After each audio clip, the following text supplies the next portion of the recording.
in the snow.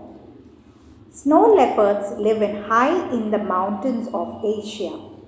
Their home is very snowy and rocky.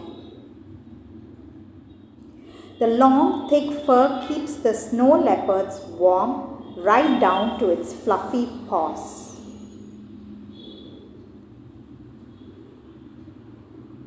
Snow leopard cubs stay with their mum until they are 2 years old.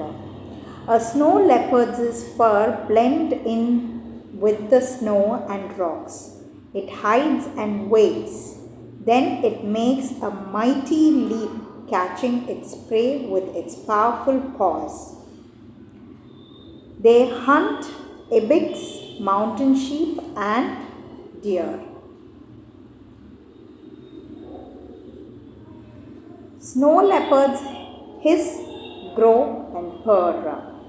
After it eats, the snow leopard finds a spot to sleep. It wraps its long tail around its body for snuggly catnap. The fur on its belly is as long as your hand.